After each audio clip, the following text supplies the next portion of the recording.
Goff lead them to another Super Bowl?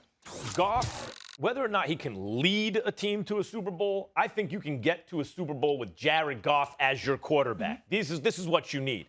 And before I even say it, the reporting is that the way it's being phrased is that Goff and McVay need some marriage counseling, right? Like there's some issues there.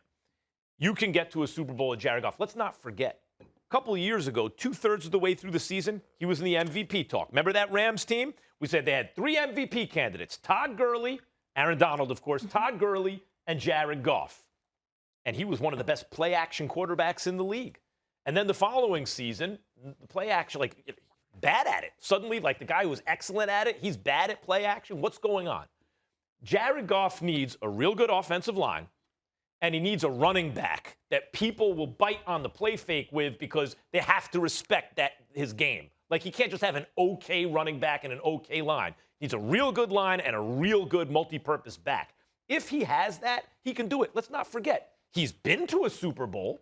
He's been to 2 Pro Bowls. So for a number 1 overall pick, who we're still on the fence about, like, is he a little bit of a bust, number 1 overall? 2 Pro Bowls and to a Super Bowl. And by the way, was the quarterback of a very good Rams team this season. The answer is that there's some quarterbacks who look at, you ain't going to a Super Bowl with him. You can go to a Super Bowl with Jared Goff. He just needs certain things. Stephen A., he throws a pretty spiral. He can throw it into tight windows. He has a good, strong arm. You can go to a Super Bowl with him. That was not the question. The operative word was lead, if I remember correctly. Can he lead? That was not the question. Can he go to the Super Bowl? You know what? There's been plenty of quarterbacks that went to the Super Bowl. They weren't the leaders. They weren't the dudes that led you there. I ain't going to mention their names because I don't want to offend people. But the bottom line is you can pick out a few teams that ended up in the Super Bowl, if not winning the Super Bowl. Their quarterbacks didn't lead them there. The defense led them there. But not the quarterback. The point that I'm trying to make to you, Max Kellerman. Excuse me. Did Jimmy Garoppolo lead the San Francisco 49ers there last year? He did not.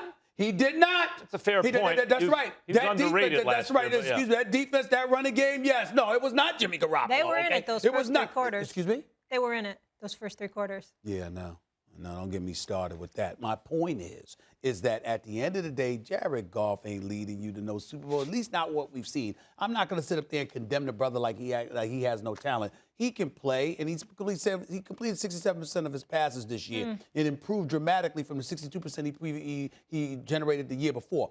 But what Jared Goff has to remember is what life was like without Sean McVay and what life became with Sean McVay.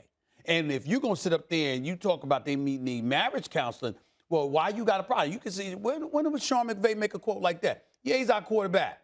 For now, right now. Yeah. Excuse me, that's a problem. That's why I said read the tea leaves. I thought that was pretty telling. Listen, you know why? Because that means, why would Sean McVay say that about you? You must be hard-headed. You must not be wanting to listen. You must think you arrived. Well, you haven't. And the fact of the matter is, when we look at Jared Goff, particularly once he got the money, like you point out, Max, Jared Goff got money, Carson Wentz got money, and they've nosedived since they've gotten the money. Both are a bit problematic. Deshaun Watson doesn't have that problem. Dak Prescott, you can get a long-term deal, but he doesn't have that problem. But clearly with Jared Goff and Carson Wentz, those are problems. And guess what? Both of them have problems with their coach. Well, maybe it's them. It's not the coach. But Doug Peterson lost his job. I assure you this. In L.A., Sean McVay will not lose his job because of Jared Goff, like Doug Peterson lost his job because of Carson Wentz. That will not happen to Sean McVay. Jared Goff will be gone before Sean McVay will be gone. I can promise you that. Well, that's partly because Wentz is seen as a special talent. I don't believe in Wentz anymore, but once upon a time. But I'll just point out, Wentz has never won a playoff game. Goff's been to 2 Pro Bowls and a Super Bowl. That Goff has done that. And the fact is, they made a mistake. I thought they made a mistake with the Goff contract. They made a mistake with the Wentz contract. You bring up Dak Prescott. Forget about Deshaun Watson, different quarterback class. And obviously, you give Deshaun the money. They made a mistake with those 2 contracts. Giving Dak the contract they offered him, had he taken it, would have been a mistake because he promptly got hurt, missed the whole season. Like, in retrospect, you didn't want to do that because you'd have paid for a season of nothing. The fact is, you got to be careful who you pay. Jared Goff is not a franchise or an MVP candidate, really. But he's a solid NFL quarterback. He is. He's a solid NFL quarterback. I want to leave you guys with this note. Jared Goff had 38 turnovers over the last 2 seasons, second worst in the NFL. Do you know who the worst was? Danny Dimes? Yeah, exactly. That's not good. Thanks for watching ESPN on YouTube. For live streaming sports and premium content, subscribe to ESPN Plus.